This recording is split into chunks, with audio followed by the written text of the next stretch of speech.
हाँ, अभी हमने पढ़ा है चार्ज कंजर्वेशन के बारे में। किसके बारे में पढ़ा है? चार्ज कंजर्वेशन के बारे में। क्वेश्चन था एक्सप्लेन कंजर्वेशन ऑफ चार्ज, यानी चार्ज किस तरह से कंजर्व रहता है, ये क्वेश्चन था। इसकी हमने दो डेफिनेशन आप लोगों को लिखवा दी है कि चार्ज किस तरह से कंजर्व रहता है। फर्स्ट डेफिनेशन में हमने आप लोगों को बताया है कि अगर कोई भी मटेरियल, कोई बॉडी, कोई भी ऑब्जेक्ट एक्स वाई जेड अगर आइसोलेटेड है, कैसा है? आइसोलेटेड। इस समय ये वर्ड बहुत ज्यादा यूज हो रहा है, आप लोगों को पता होगा आइसोलेटेड वर्ड, है ना। आइसोलेटेड का मीन समझते हो ना? आइसोलेटेड मतलब दूसरों से अलग। दो वर्ड ही तो इस समय चल रहे हैं, आइसोलेटेड और क्वारंटाइन। आइसोलेटेड मतलब एक ऐसा ऑब्जेक्ट जो किसी अदर ऑब्जेक्ट से कनेक्ट ना हो, उसे हम कहेंगे आइसोलेटेड। लेकिन यहाँ हम उस ऑब्जेक्ट को फिजिक्स के अंदर पढ़ रहे हैं, और फिजिक्स के अंदर वो भी इलेक्ट्रिसिटी के लिए। तो हमें अपने ऑब्जेक्ट को अदर ऑब्जेक्ट से तो दूर रखना ही रखना है, कनेक्शन में नहीं आना चाहिए, साथ साथ उसे अर्थ से भी दूर रखना है, वो अर्थ से भी टच ना हो। समझ गए? तो फिर कैसे रखेंगे अगर अर्थ से टच ना होगा तो जैसे आप चेयर पर रख दो, उसे स्टूल पर रख दो, लेकिन आइसोलेटेड होना चाहिए, अर्थ से टच नहीं होना चाहिए और किसी अदर ऑब्जेक्ट से टच ना हो, तो आप देखेंगे वो ऑब्जेक्ट आपका आइसोलेटेड ऑब्जेक्ट माना जाएगा। अब चार्ज कंजर्वेशन लॉ कहता है कि अगर कोई आइसोलेटेड ऑब्जेक्ट है तो उसका जो नेट चार्ज है वो हमेशा कंजर्व रहेगा। कैसा रहेगा? कंजर्व। कंजर्व मतलब उसके अंदर सेफ रहेगा, ना वो उसका चार्ज का लॉस होगा और ना चार्ज में कोई इंक्रीजमेंट होगा, मतलब ना चार्ज डिक्रीज होगा ना चार्ज इंक्रीज होगा, ना उसका कभी चार्ज लॉस्ट होगा ना फाउंड होगा, जितना है उतना ही बना रहेगा। अब एक एग्जांपल हम आपको बताते हैं। ये तो चार्ज कंजर्वेशन लॉ का डेफिनेशन हो गया है ना। क्या हो गया? एक बार फिर से समझो। अगर किसी ऑब्जेक्ट पर चार्ज क्रिएट हो गया, आपने कर लिया, तो उस ऑब्जेक्ट को आप देखें कि जहां वो ऑब्जेक्ट है उस ऑब्जेक्ट को अदर ऑब्जेक्ट से दूर रखें, आइसोलेट रखें। क्यों? नहीं तो वो ऑब्जेक्ट अपना चार्ज दूसरे ऑब्जेक्ट को दे देगा, इसलिए। और इसके साथ साथ उस ऑब्जेक्ट को अर्थ से भी दूर रखें, नहीं तो वो अपना पूरा चार्ज अर्थ के अंदर डिस्ट्रॉय कर देगा, है ना। तो अर्थ से भी दूर रखें और अदर ऑब्जेक्ट से भी दूर रखें, जो चार्ज है वो ऑब्जेक्ट पर ही रहे, किसी अदर ऑब्जेक्ट पर वो चार्ज ना जाए, तब उस ऑब्जेक्ट का चार्ज उसी पर सेफ रहेगा, कंजर्व रहेगा। लेकिन अगर वो ऑब्जेक्ट किसी दूसरे ऑब्जेक्ट के कनेक्शन में आ गया या अर्थ के कनेक्शन में आ गया, तो फिर उस ऑब्जेक्ट का चार्ज कंजर्व नहीं रहेगा, उस ऑब्जेक्ट का चार्ज फिर चला जाएगा। इसे बोलते हैं चार्ज कंजर्वेशन लॉ। ये हमने फर्स्ट डेफिनेशन अभी आपको सिखाई है, सेकंड के बारे में कुछ नहीं बताया है ना। और लगा के एक और डेफिनेशन लिखवाइए, उसके बारे में भी कुछ नहीं बताया है, अभी फर्स्ट ही सिखाइए। तो आप देखेंगे अब इसका एग्जांपल और देखो पहले चार्ज कंजर्वेशन का, फिर हम आपको सेकंड डेफिनेशन भी बताएंगे इसकी। तो आप देखेंगे जैसे ये मार्कर है, इसको हमने एयर के साथ फ्रिक्शन करवाया, और फ्रिक्शन करवाने के दौरान इलेक्ट्रॉन के ट्रांसफॉर्मेशन के जरिए कि हेयर ने इसको इलेक्ट्रॉन दिए या इसने हेयर को इलेक्ट्रॉन दिए, एक दूसरे को इलेक्ट्रॉन दिए और देने की वजह से क्या हुआ? इस पर चार्ज क्रिएट हुआ। यही तो हमने आपको सिखाया था। और जब इस पर चार्ज क्रिएट हुआ, अब इस पर चार्ज बन चुका है। अब इस मार्कर को हमें इस तरह से रखना है कि किसी अदर मार्कर से या किसी अदर ऑब्जेक्ट से टच नहीं होना चाहिए, और अगर गलती से टच हो गया तो इसका चार्ज दूसरे पर चला जाएगा। ये अभी आइसोलेटेड है, लेकिन इस मार्कर को हमने सपोज दैट दूसरे मार्कर से ऐसे टच कर दिया, तो अब इसका चार्ज क्या होगा? इस पर चला जाएगा, कनेक्शन में आ गया। तो अब इसका चार्ज इसके पास कम बचेगा या नहीं बचेगा? क्यों? क्योंकि इसने अपना चार्ज किसको दे दिया? इसको। जैसे ही कनेक्शन हुआ चला गया उस पे। तो फिर आप देखेंगे ये आपका ये आइसोलेटेड नहीं बचा, दूसरे से कनेक्ट हो गया, इसलिए इसका चार्ज इस पर चला गया और इसका चार्ज लॉस हो गया, अपन कह सकते हैं, है ना। तो फिर चार्ज कब तक सेफ रहता है इसके पास, कब तक कंजर्व रहता है इसके पास चार्ज? तो आप देखते हैं कि इसका चार्ज जब तक इसके पास कंजर्व रहता तब तक कि ये आइसोलेटेड था, इसलिए बोलते हैं कि आइसोलेटेड ऑब्जेक्ट का चार्ज हमेशा कंजर्व रहता है। दूसरा एग्जांपल और देखिए आप इसका, कि आप देखें सपोज दैट ये मार्कर है और इस मार्कर का हमने हेयर के साथ फ्रिक्शन कराया और फ्रिक्शन करवाने के बाद आप देखेंगे कि इस चार्ज पर वो इस ऑब्जेक्ट पर चार्ज क्रिएट हो गया और जब इस ऑब्जेक्ट पर चार्ज क्रिएट हो गया तो अब आप देखेंगे कि इस ऑब्जेक्ट का चार्ज हमें इस पर सेफ रखना है, कंजर्व रखना है, इसी पर सेफ रहे, लॉस ना हो, तो इसे आइसोलेटेड रखना पड़ेगा। और सपोज दैट हमने इसको आइसोलेटेड रखा, इस ऑब्जेक्ट को अदर ऑब्जेक्ट से टच नहीं होने दिया, लेकिन ये ऑब्जेक्ट गलती से आपका ये जमीन पर गिर गया। कहां पर गिर गया? फर्श पर। और अगर ये फर्श पर गिर गया तो इसका चार्ज फर्श में चला जाएगा, या ये वॉल से टच हो गया, इस तरह से वॉल से टच हो गया तो इसका चार्ज वॉल में चला जाएगा, वो भी तो एक फर्श ही कनेक्ट है तो वॉल में चला जाएगा, फिर इसके पास सेफ नहीं बचेगा। तो ये आपका चार्ज कंजर्वेशन लॉ सिखाता है कि किसी भी बॉडी का चार्ज अगर आप कंजर्व रखना चाहते हैं, उस बॉडी पर अगर आप सेफ रखना चाहते हैं तो आपको सबसे पहले उसको क्या करना पड़ेगा, उस बॉडी को या उस ऑब्जेक्ट को आइसोलेट करना पड़ेगा, जो कि अदर ऑब्जेक्ट से कनेक्शन में ना आए और साथ ही अर्थ से कनेक्शन में ना आए। अगर वो अदर ऑब्जेक्ट या अर्थ से कनेक्शन में आ गया तो उसका चार्ज लॉस हो जाएगा या दूसरे पर चला जाएगा। इसे बोलते हैं चार्ज कंजर्वेशन लॉ, है ना। आप देखेंगे आगे की, हाँ बोलो, पूछो। नहीं, स्टूल में इसलिए नहीं जाएगा बेटा, उसके पीछे वजह है। जैसे हमने आपको ये एग्जांपल तो अभी दिया स्टूल वाला कि आपने ये ऑब्जेक्ट है या बॉडी है, आपने इस पे चार्ज क्रिएट किया। अब चार्ज क्रिएट करने के बाद आपने इसे स्टूल पर रख दिया, तो स्टूल पे आपने इसको केवल इस तरह से रखा है, जैसे मान लो इस वाले पार्ट पे चार्ज क्रिएट है, ये मार्कर है या पेन है कोई भी है, इसको आपने एयर से फ्रिक्शन करवाया और फ्रिक्शन करवाने के बाद ये पीछे वाली साइड से फ्रिक्शन करवाया, चार्ज पीछे क्रिएट हुआ। तो पहली बात तो इसमें पीछे का चार्ज आगे नहीं आ सकता, क्यों? क्योंकि ये प्लास्टिक बॉडी है, इसलिए। समझ गए?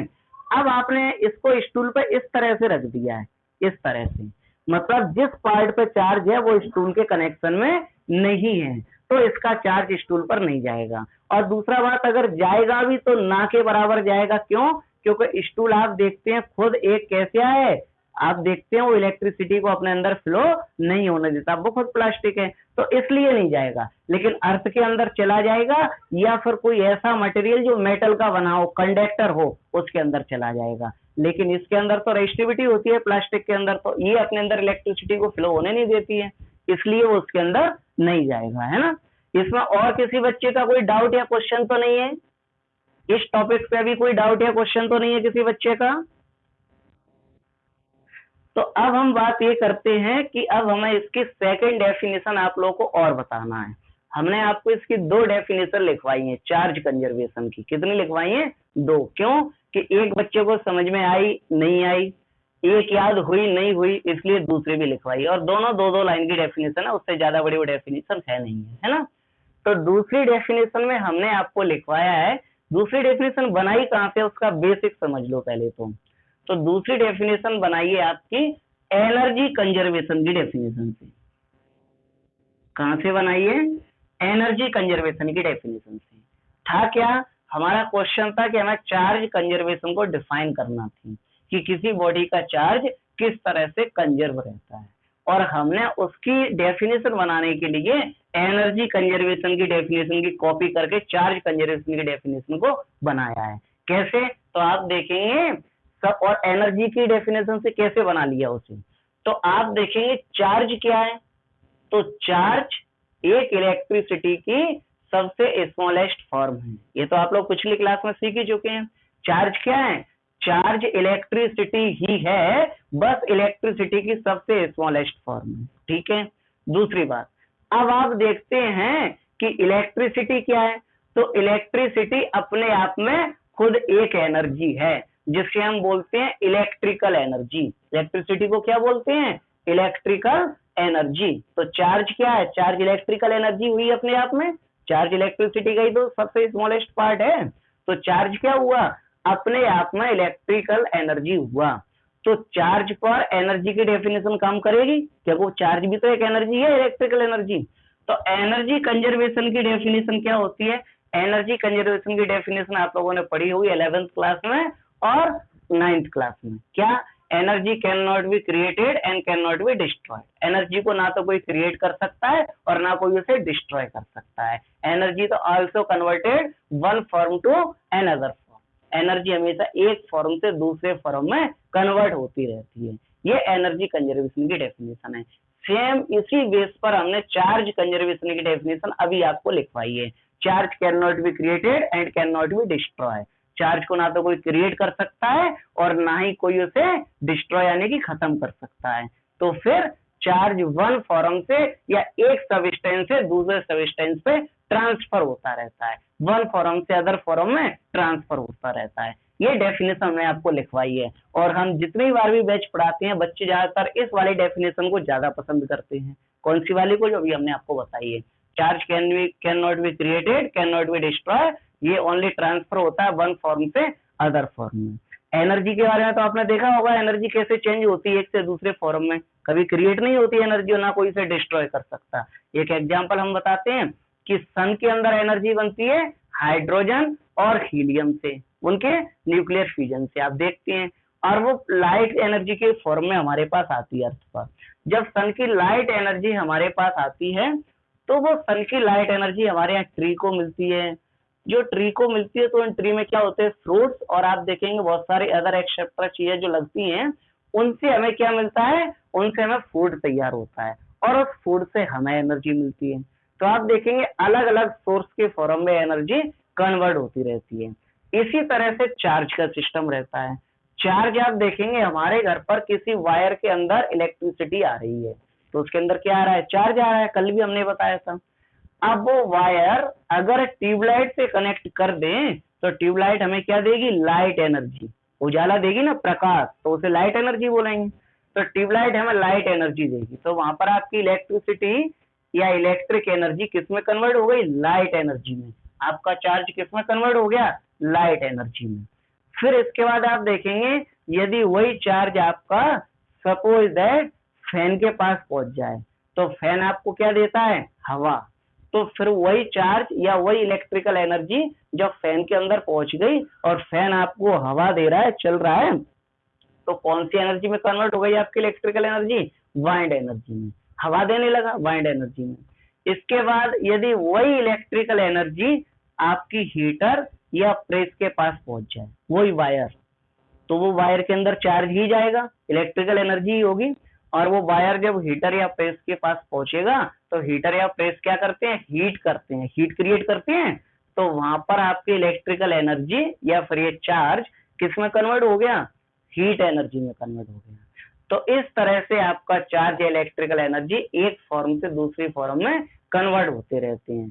और दूसरी बात कि चार्ज को ना तो कोई क्रिएट कर सकता है और ना चार्ज को कोई डिस्ट्रॉय कर सकता है। तो जब चार्ज को कोई क्रिएट या डिस्ट्रॉय नहीं कर सकता तो फिर हमने आप लोग को पिछले 2-3 दिन पहले चार्ज को क्रिएट करना कैसे सिखा दिया था? फ्रिक्शन से सिखाया था, याद है? आज सुबह हिंदी मीडियम के एक बच्चे ने क्वेश्चन पूछ लिया था कि सर जब चार्ज क्रिएट नहीं होता है लेकिन आपने तो फ्रिक्शन से चार्ज क्रिएट करना सिखाया था। तो उसके लिए आप देखेंगे वहां पर चार्ज केवल हमें फील होता है कि क्रिएट हो रहा है, हकीकत में वो चार्ज उस ऑब्जेक्ट के अंदर पहले से प्रेजेंट होता है, लेकिन हमें फील होता है कि क्रिएट हो रहा है। जैसे कि हम अगर आप देखते हैं कि अगर आप खाना खाएं तो आपको लगता है कि हमारे अंदर एनर्जी आ गई है, एनर्जी आई नहीं है, जो आपने खाना खाया उससे आपको एनर्जी मिली है, वो आपको गलत महसूस होता है उस चीज में। जैसे हमने बताया था आपको कि ये कोई ऑब्जेक्ट है, उस दिन बताया था ये गिलास रॉड है,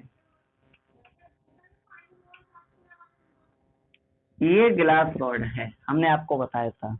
और इस गिलास रॉड का किसी सिल्क के पीस के साथ हम क्या करवाएं? फ्रिक्शन करवाएं।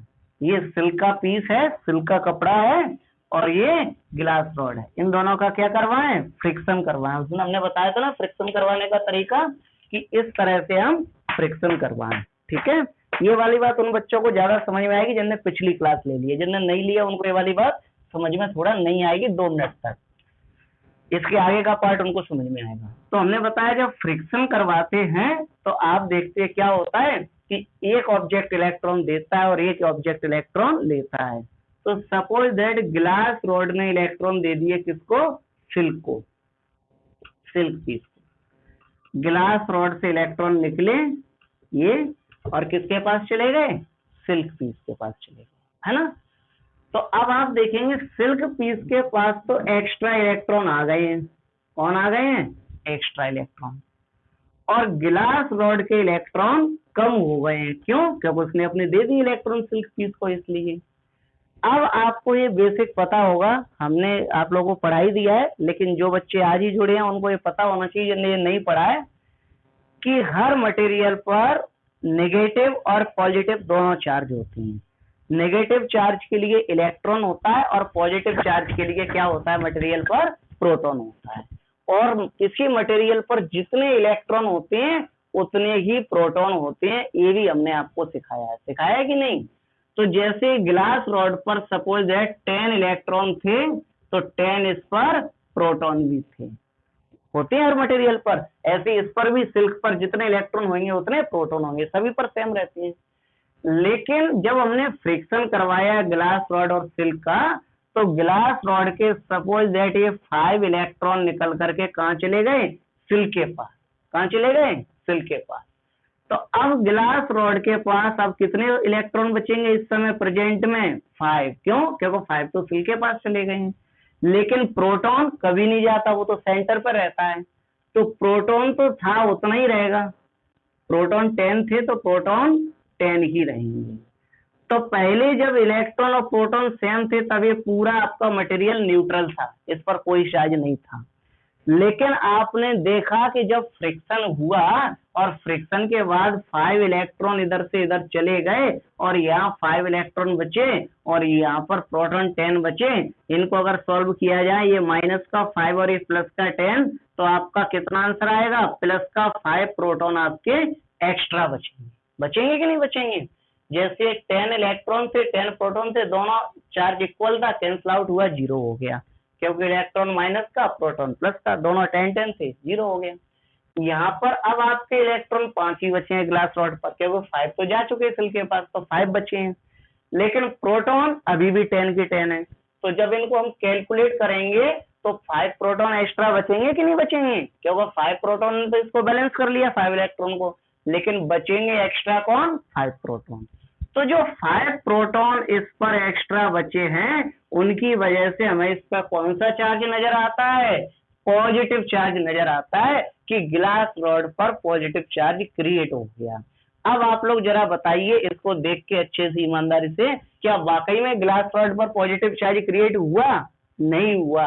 क्यों, जो पॉजिटिव चार्ज क्रिएट हुआ है वो किसकी वजह से हुआ है, प्रोटॉन की वजह से। लेकिन प्रोटॉन तो पहले से ही उसके पास थे ना। अगर कोई एक्स्ट्रा प्रोटॉन क्रिएट हो गए होते, अपने आप बन गए होते, तब हम मानते कि उस पर पॉजिटिव चार्ज क्रिएट हुआ है। प्रोटॉन तो उसके पास पहले से ही थे, पहले भी 10 प्रोटॉन थे, अब भी 10 प्रोटॉन है। तो अब पॉजिटिव क्यों देखने लगा, क्योंकि अब पॉजिटिव की संख्या ज्यादा है और नेगेटिव जो इलेक्ट्रॉन थे उनकी संख्या कम है, क्योंकि इलेक्ट्रॉन ग्लास रॉड से सिल्क पर चले गए हैं, इसलिए इलेक्ट्रॉन की संख्या कम हो गई, तो पॉजिटिव दिखने लगा। और अब हमें दिख रहा है कि ये पॉजिटिव चार्ज इसके पास है। क्यों है, क्योंकि अब प्रोटॉन उसे दिखा रहा है। तो प्रोटॉन कहीं से आया नहीं है, प्रोटॉन कहीं से बना नहीं है, वो तो पहले से उसके पास था। तो क्या आप इसे कहेंगे कि चार्ज क्रिएट हुआ है, चार्ज क्रिएट नहीं हुआ है, बस अब प्लस वाले की मेजॉरिटी दिखने लगी है, पहले नहीं दिख रही थी, पहले इक्वल थे दोनों प्लस माइनस के, इसलिए। तो इस तरह से अपने आप पॉजिटिव चार्ज दिखने लगता है। और इस पर ये इलेक्ट्रॉन यहाँ से यहाँ गए हैं तो इलेक्ट्रॉन इस पर ज्यादा हो जाएंगे। जैसे 5 इलेक्ट्रॉन ग्लास रॉड से सिल्क पर गए हैं तो इस पर 5 इलेक्ट्रॉन एक्स्ट्रा हो जाएंगे। इस पर पहले कितने भी इलेक्ट्रॉन होंगे इसके खुद के XYZ, उतने प्रोटॉन भी होंगे, तो वो तो बैलेंस होंगे, जैसे बैलेंस थे वैसे। लेकिन अब इसके 5 इलेक्ट्रॉन इस पर आ गए हैं एक्स्ट्रा, तो ये एक्स्ट्रा इलेक्ट्रॉन तो इस पर दिखेंगे, और जो एक्स्ट्रा इलेक्ट्रॉन दिखेंगे तो इलेक्ट्रॉन किसके होते हैं, माइनस के। और जब इलेक्ट्रॉन माइनस के होते हैं तो उस पर कौन सा चार्ज क्रिएट हो जाएगा, माइनस का। तो आप देखेंगे कि चार्ज क्रिएट नहीं होता है, केवल जब वो इलेक्ट्रॉन ट्रांसफॉर्मेशन होते हैं तो जो प्लस और माइनस का जो डिसबैलेंस होता है, बस वही हमें देखने लगता है कि चार्ज क्रिएट हुआ है। और हकीकत में वो चार्ज क्रिएट नहीं होता है, वो केवल डिसबैलेंस की वजह से दिखाई देता है। जैसे यहाँ पर प्रोटॉन क्रिएट थोड़ी हुए हैं, प्रोटॉन तो पहले से ही थे, बस डिसबैलेंस हो गए, एक्स्ट्रा पॉजिटिव दिखने लगा कि जी एक्स्ट्रा चार्ज है, तो वो पॉजिटिव दिखने लगा कि ये पॉजिटिव चार्ज है। पहले नहीं दिख रहा था कि वो पहले बैलेंस था, अब बैलेंस नहीं बचा है। तो जो डिसबैलेंस होते हैं, बैलेंस नहीं हो पाते प्लस माइनस, तब वो चार्ज हमें दिखाई देने लगता है। अगर सपोज दैट, इमेजिन करो, ये पॉसिबल नहीं है लेकिन इमेजिन कर सकते हैं कि अगर यहाँ पर 5 प्रोटॉन ही बचे होते, तो प्रोटॉन भी कहीं सपोज दैट चले जाते, तो यहाँ पर आपको क्या दिखाई देता, 0, तब इस पर कोई चार्ज क्रिएट नहीं होता। लेकिन ऐसा पॉसिबल होता नहीं है, प्रोटॉन कभी जाते नहीं है, वो न्यूक्लियस में रहते हैं, इसलिए तो प्रोटॉन तो 10 ही रहेंगे, तो बचेगा कौन, प्लस का 5 प्रोटॉन, इसलिए हमें प्लस का चार्ज दिखाई देता है। ये वाली बात केवल उन्हीं बच्चों को समझ में आई होगी जिन्होंने पिछली क्लास ली है ना। लेकिन अब आगे की बात सब बच्चों को समझ में आएगी, ठीक है। तो इस तरह से हम कहते हैं कि charge can not be created, can not be destroyed, ये also converted from one form to another form, या one substance to another substance transfer. ये केवल ट्रांसफर हो सकता है एक सब्सटेंस से दूसरे सब्सटेंस पर। अब हम आपको वो बात करते हैं आपके सामने, कौन सी वाली, हाँ एक चीज बीच में याद रखना बेटा कि मीटिंग का टाइम आ गया है। मीटिंग अभी जैसे एंड हो जाए ना, तो अभी जो हमने लिंक भेजी थी, आप लोग उसी लिंक से जल्दी से फिर से रिज्वाइन कर लेना, ठीक है। अभी टाइम आ गया, लगभग 5-6 मिनट बाद मीटिंग ऑफ होगी अपने आप, तो आप उसी लिंक से फिर से रिज्वाइन कर लेना, क्लास 6 बजे तक ही चलेगी, ठीक। हाँ, तो अभी आपने देखा था कि अभी हम बोल रहे थे कि हमें किसी भी ऑब्जेक्ट का चार्ज उस ऑब्जेक्ट के पास अगर सुरक्षित रखना है, कंजर्व रखना है, उस चार्ज का कोई लॉस ना हो, ऐसा रखना है, तो फिर हमें उस ऑब्जेक्ट को क्या रखना चाहिए, आइसोलेटेड। इसके लिए एक हमारे पास प्रैक्टिकली वीडियो है जिसको हम आपको अभी दिखाते हैं। पर उससे पहले एक चीज और सुन लो हमारी एक लाइन की। ये इससे पहले हमने आप लोगों को ये बताया था, आपने देखा था कि सबसे पहले हमने बताया था कि इलेक्ट्रिसिटी फ्रिक्शन के दौरान चार्ज की फॉर्म में क्रिएट होती है। बिल्कुल सही बात है, इलेक्ट्रिसिटी फ्रिक्शन के दौरान चार्ज की फॉर्म में क्रिएट होती है। तो जब इलेक्ट्रिसिटी फ्रिक्शन के दौरान चार्ज की फॉर्म में क्रिएट होती है, जो कि इलेक्ट्रिसिटी का सबसे छोटा फॉर्म है, चार्ज है ना, इतना छोटा होता है कि हमारी बॉडी पर इसका कोई इफेक्ट भी नहीं पड़ता है।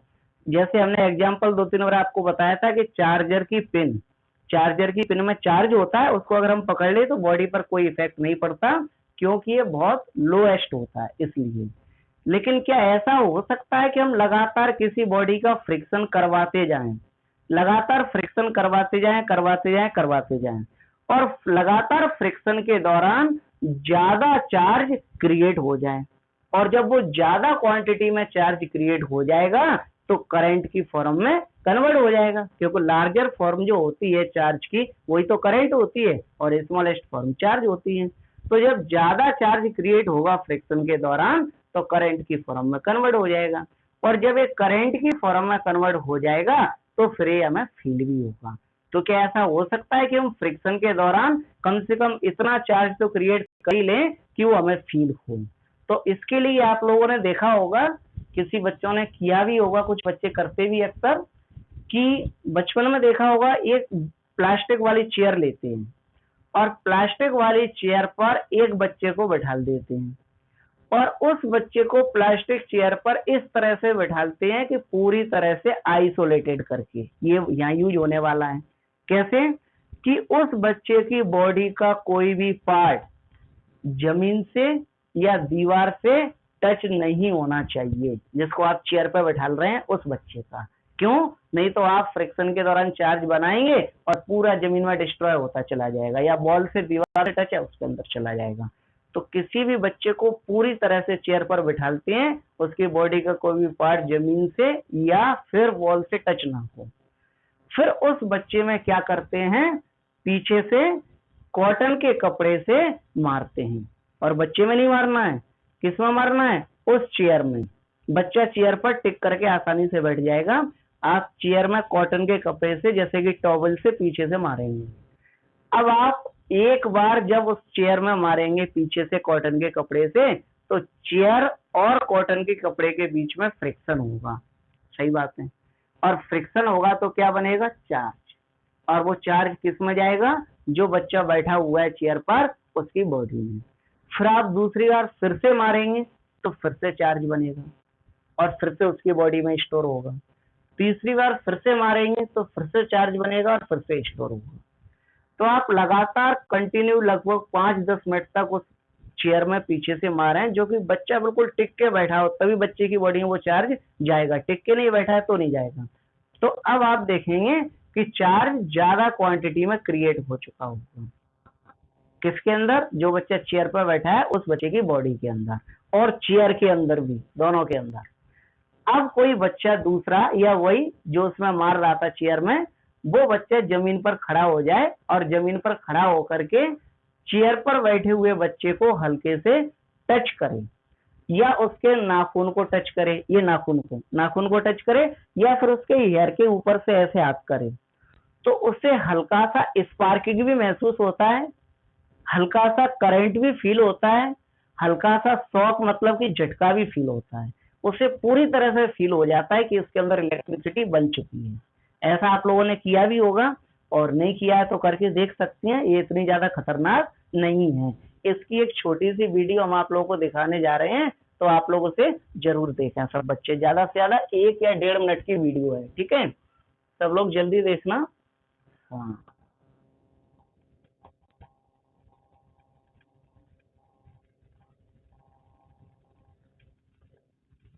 ये देखिए सब बच्चे,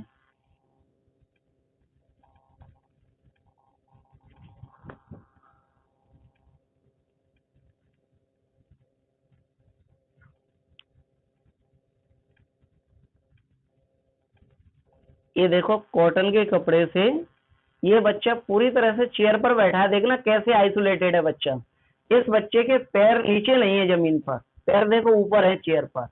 अगर ये बच्चा पैर जमीन पर कर लेता तो इसके अंदर जो चार्ज बनता वो जमीन के अंदर चला जाता, अर्थ के अंदर चला जाता, मतलब ग्राउंड हो जाता, उसको फिजिक्स में बोलते हैं ग्राउंड होना। ये देखो पूरी तरह से टिक करके बैठा है बच्चा चेयर पर, ये देखो फ्रिक्शन हो रहा है।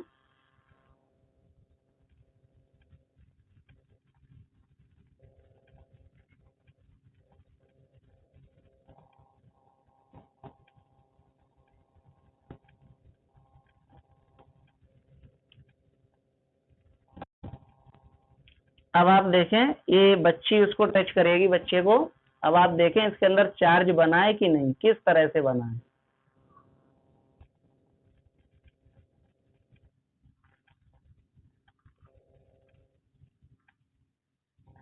बेटा माइक ऑफ कर लो अपना, किसी का माइक ऑन है।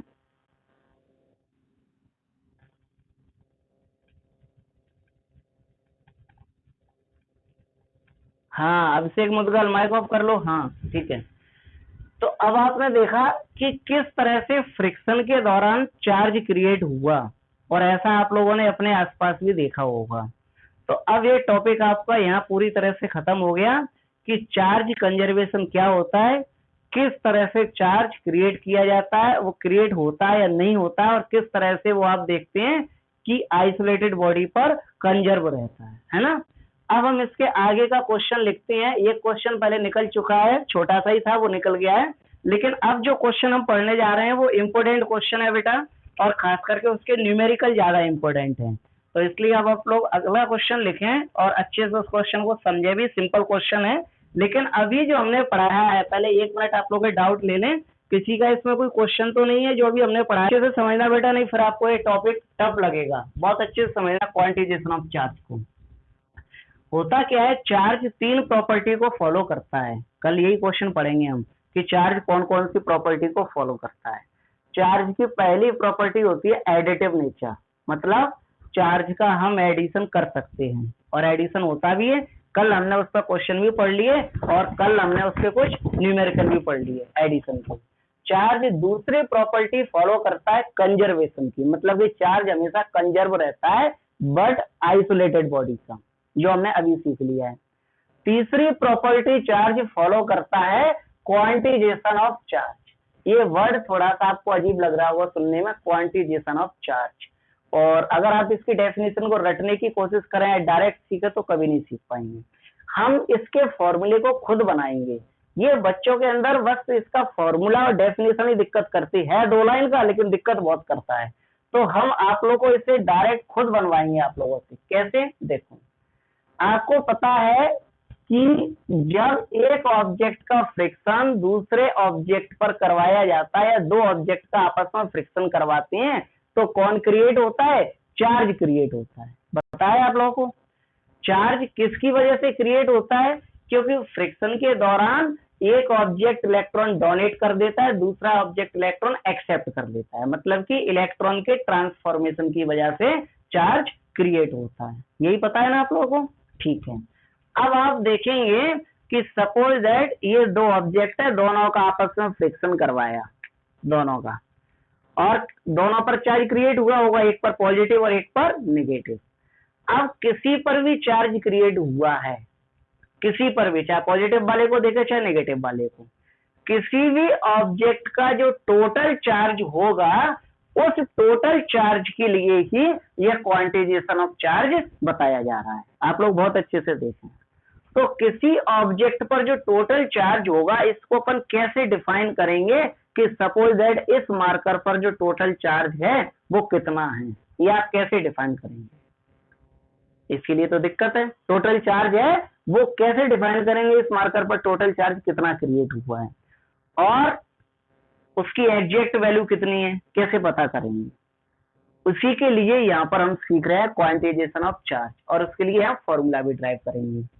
तो आप देखेंगे कि जब दो ऑब्जेक्ट को हमने आपस में फ्रिक्शन करवाया इस तरह से, तो फ्रिक्शन के दौरान आपने देखा सपोज दैट इस वाले मार्कर पर जो चार्ज आया वो नेगेटिव आया। आप इमेजिन कर लें, सपोज दैट इस वाले मार्कर पर चार्ज आया, नेगेटिव आया।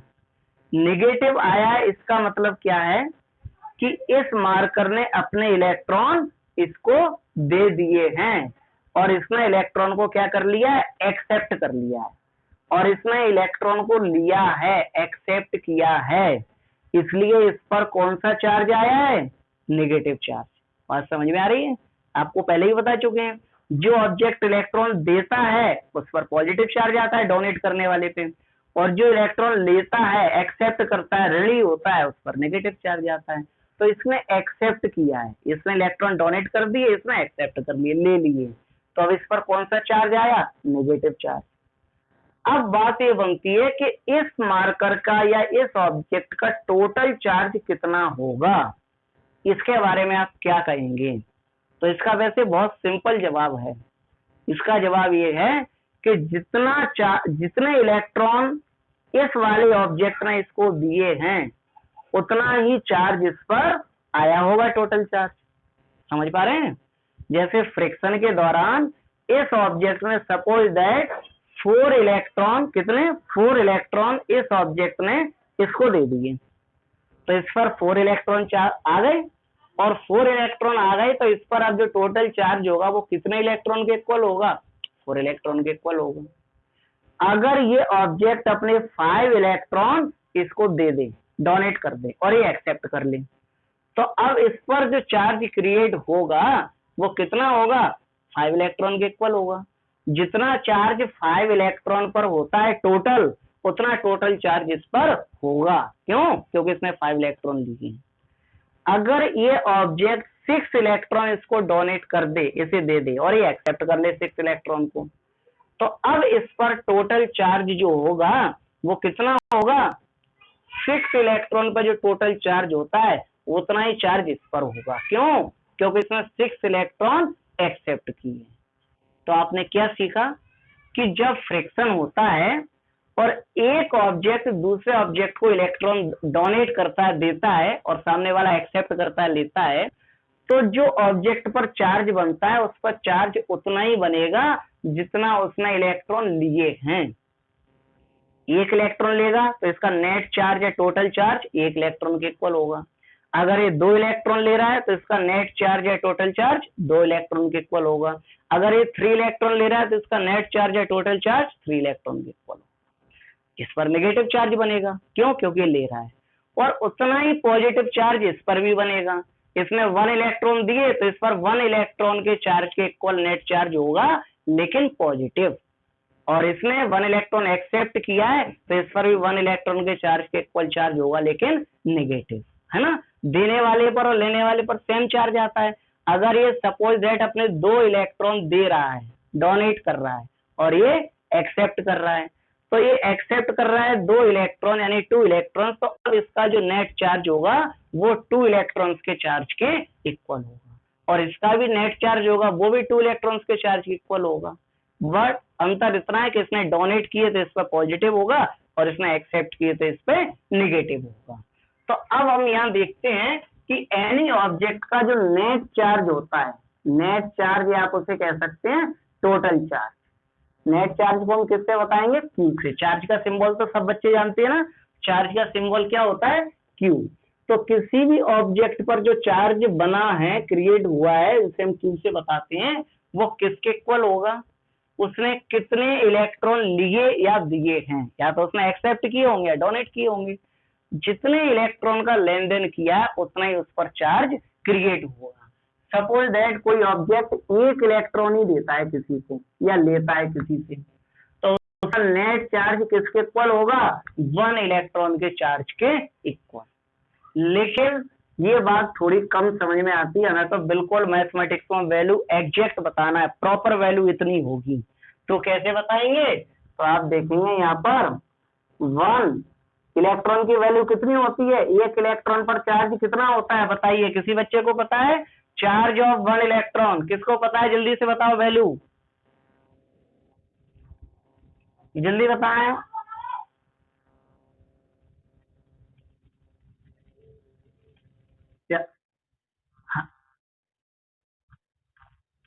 वेरी गुड, बिल्कुल सही है बेटा। चार्ज ऑन 1 इलेक्ट्रॉन, जैसे हम ई से डिफाइन करते हैं इस तरह से सिंबल, और इसकी वैल्यू होती है वैसे तो माइनस का 1.6 10 टू द पावर माइनस का 19 कूलम, ये वैल्यू होती है। लिखा है, ये सी लिखा है कूलम, है ना। लेकिन जब हम कोई नॉर्मल क्वेश्चन सॉल्व कर रहे हो तो माइनस लगाना जरूरी नहीं है, हम तो उसे only 1.6 10 to the power minus 19 coulomb लिख करके भी सॉल्व कर सकते हैं। तो आपने इलेक्ट्रॉन के चार्ज की वैल्यू यहाँ रख दी 1.6 10 to the power minus 19 coulomb. तो सॉल्व करेंगे, 1 इलेक्ट्रॉन गया था, 1 का मल्टीप्लाई होगा, और इसे सॉल्व करेंगे तो आंसर कितना आएगा? 1 का मल्टीप्लाई जब इसमें करेंगे तो 1.6 10 to the power minus 19 coulomb.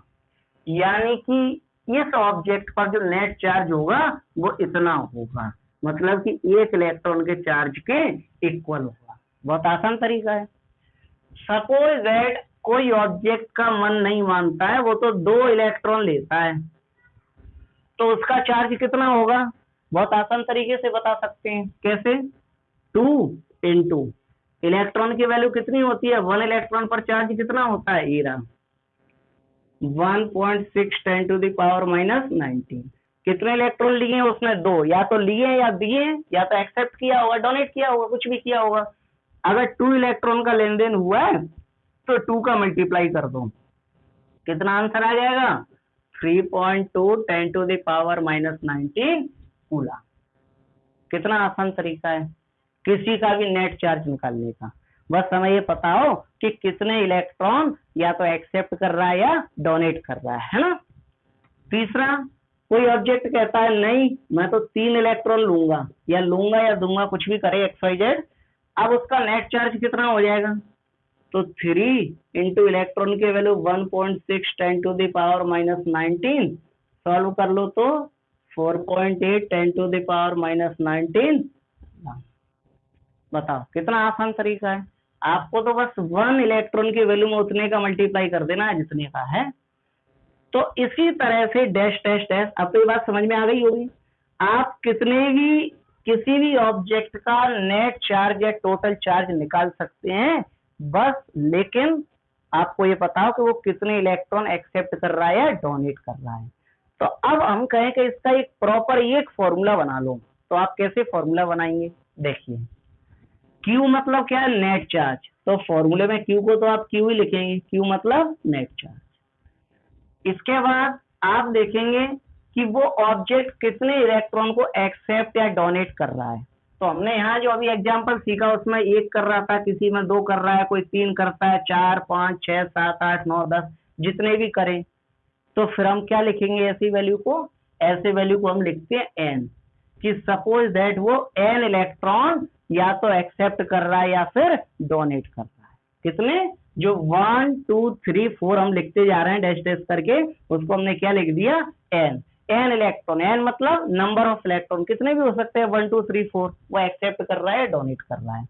और इलेक्ट्रॉन की जगह क्या आ जाएगा? इलेक्ट्रॉन, क्योंकि एन इलेक्ट्रॉन, तो इलेक्ट्रॉन तो साथ में आएगा ना, ये तो शुरू से ही साथ में चल रहा है ना स्टार्टिंग से, तो ये तो रहेगा ही रहेगा। बस एन आ गया यहाँ पर। एन क्यों आ गया है? क्योंकि हम 1 2 3 4 5 कोई भी स्पेशल वैल्यू लिख नहीं सकते फॉर्मूला बनाने के लिए, तो 1 2 3 4 5 जो भी नंबर है उसकी जगह हमने क्या लिख लिया? एन। तो क्या हो गया? Q is equal to N E. ये आपका फॉर्मूला तैयार हो गया। इस फॉर्मूले से आप किसी भी ऑब्जेक्ट का नेट चार्ज यानी Q की वैल्यू निकाल सकते हैं। बस आपको ये पता हो कि वो कितने इलेक्ट्रॉन एक्सेप्ट या डोनेट कर रहा है, मतलब कि n की वैल्यू आपको पता है, तो आप निकाल सकते हैं नेट चार्ज किसी का भी। लेकिन इसमें थोड़ा सा और मॉडिफाई करना है इस फॉर्मूले को। होता क्या है कि चार्ज तो दोनों तरह का क्रिएट होता है। अगर वो इलेक्ट्रॉन डोनेट कर रहा है तो चार्ज पॉजिटिव क्रिएट होगा, और अगर वो इलेक्ट्रॉन को एक्सेप्ट कर रहा है तो चार्ज नेगेटिव क्रिएट होगा। चार्ज तो दोनों तरह का होता है, या तो वो डोनेट कर रहा है या फिर एक्सेप्ट कर रहा है ना। तो आप देखेंगे कि यहाँ पर हम क्या लिख देंगे? Q is equal to plus minus N E. हमने प्लस और माइनस दोनों साइन क्यों लगा दिए? क्योंकि ये फॉर्मूला आपके दोनों जगह काम आ सके। दोनों जगह मतलब कहाँ? अगर कोई ऑब्जेक्ट अपने इलेक्ट्रॉन डोनेट कर रहा है तो उस पर पॉजिटिव चार्ज होगा, इसलिए आप ओनली प्लस का साइन लगाएंगे, फिर माइनस का नहीं लगाएंगे। और अगर कोई ऑब्जेक्ट इलेक्ट्रॉन को एक्सेप्ट कर रहा है, और एक्सेप्ट कर रहा है तो कौन सा चार्ज होगा? नेगेटिव। तो फिर आप इस फॉर्मूले में ओनली नेगेटिव साइन का यूज करेंगे, फिर पॉजिटिव का नहीं करेंगे। तो हम इस फॉर्मूले को ऐसा बनाना चाहते थे जिसमें जो एक्सेप्ट करने वाले की भी हम टोटल चार्ज निकाल सकें और डोनेट करने का भी टोटल चार्ज निकाल सकें, इसलिए हमने फॉर्मूले में लगा दिया प्लस और माइनस। तो फॉर्मूला बन के तैयार हो गया Q is equal to plus minus n into e. इस फॉर्मूले से हम किसी भी ऑब्जेक्ट का नेट चार्ज फाइंड आउट कर सकते हैं बड़ी आसानी से। और कभी इसके बारे में पूछा जाए वेयर, अब आप लोग बड़ी आसानी से बना लेंगे क्योंकि आप फॉर्मूला आप लोगों ने खुद सीखा है। Where Q is equal to क्या है इस फॉर्मूले में? तो Q का मीन्स है टोटल चार्ज या फिर net charge of object, total charge of object या net charge of object. N का मीन्स क्या है? तो N का मीन्स है नंबर ऑफ इलेक्ट्रॉन, कितने इलेक्ट्रॉन को डोनेट या एक्सेप्ट किया गया, नंबर ऑफ इलेक्ट्रॉन। तो फिर E का मीन्स क्या है? E का मीन्स है charge of one electron, E का मीन्स है चार्ज ऑफ वन इलेक्ट्रॉन, जिसकी वैल्यू होती है माइनस का 1.6 10 to the power minus 19 coulomb. ऊपर भी लिखा है हमने, माइनस आप लगाओ नहीं लगाओ चलेगा, कोई दिक्कत नहीं। कुछ कॉम्प्लिकेटेड केस होते हैं जिनमें माइनस लगाना जरूरी होता है, जब अभी हम न्यूमेरिकल पढ़ेंगे तब उसके बारे में हम बताएंगे भी आपको, है ना। तो आपने देखा कि हम किसी भी मटेरियल का, किसी भी ऑब्जेक्ट का नेट चार्ज निकाल सकते हैं किस फॉर्मूले के जरिए? Q is equal to plus minus N E के जरिए। और इस फॉर्मूले को आप लोगों ने बनाया है, भूलोगे तो नहीं क्योंकि आप लोगों ने बनाया है। और इसी फॉर्मूले को हम बोलते हैं क्वांटिनाइजेशन ऑफ चार्ज, इसी प्रोसेस को हम बोलते हैं क्वांटिनाइजेशन ऑफ चार्ज। लेकिन इसमें एक चीज सीखने वाली जरूर है क्वांटिनाइजेशन ऑफ चार्ज में।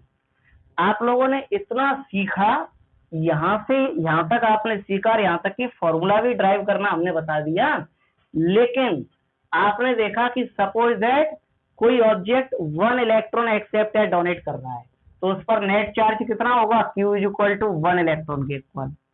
कोई ऑब्जेक्ट 2 इलेक्ट्रॉन को एक्सेप्ट या डोनेट कर रहा है तो उसका नेट चार्ज किसके इक्वल होगा? 2 इलेक्ट्रॉन के चार्ज के इक्वल। कोई ऑब्जेक्ट 3 इलेक्ट्रॉन एक्सेप्टेड डोनेट कर रहा है, तो उसका नेट चार्ज कितना होगा, 3 इलेक्ट्रॉन के इक्वल। यहाँ पर हमने कहीं भी ऐसा क्यों नहीं लिखा कि कोई ऑब्जेक्ट 2.5 इलेक्ट्रॉन एक्सेप्टेड डोनेट कर रहा है, ऐसा कहीं लिखा है? पूरी पूरी वैल्यू लिखी, या तो 1 या 2 या 3 या 4 या 5, कहीं लिखा है 2.5, या कहीं लिखा है कोई ऑब्जेक्ट 1/2 मतलब कि हाफ, 1/2 का मीन्स हाफ होता है, तो कहीं ऐसा लिखा है पूरे उसमें कि कोई ऑब्जेक्ट 1/2 इलेक्ट्रॉन को एक्सेप्ट या डोनेट कर रहा है, ऐसा कहीं लिखा है पूरे उसमें? या कोई ऑब्जेक्ट 3/2 मतलब जिसको बोलते हैं 1.5 है ना हिंदी में, या अपनी वैल्यू में मैथमेटिक्स में देखें तो 1.5, तो ऐसा कहीं लिखा है पूरे में कि कोई ऑब्जेक्ट इतने इलेक्ट्रॉन को एक्सेप्ट या डोनेट करना है? जो भी लिखा गया है पूरा कंप्लीट फैक्टर लिखा गया है, 1 2 3 4, पूरा 1 इलेक्ट्रॉन का कंप्लीट फैक्टर लिखा गया है, कहीं भी आधा अधूरा इलेक्ट्रॉन का फैक्टर नहीं लिया गया है कि 1/2 इलेक्ट्रॉन को एक्सेप्ट या डोनेट कर रहा है, 3/2 इलेक्ट्रॉन को एक्सेप्ट या डोनेट कर रहा है, कहीं भी इलेक्ट्रॉन का आधा अधूरा फैक्टर इसमें नहीं लिया गया है, कंप्लीट फैक्टर लिया गया है इलेक्ट्रॉन का। ऐसा क्यों, इसके पीछे कोई वजह है, कोई जवाब दे सकता है हमने ऐसा कि आधा अधूरा फैक्टर क्यों नहीं लिखा है? और यही क्वांटिजेशन ऑफ चार्ज हमें सिखाता है कि इलेक्ट्रॉन का आधा अधूरा फैक्टर कभी इसमें आता नहीं है, जो भी आता है पूरा फैक्टर आता है, 1 2 3 4। बताओ किसी के पास जवाब है इसका? हम कभी अपनी क्लास में ये कहें कि हमारी क्लास में आज 10 स्टूडेंट हैं, तो बात समझ में आएगी।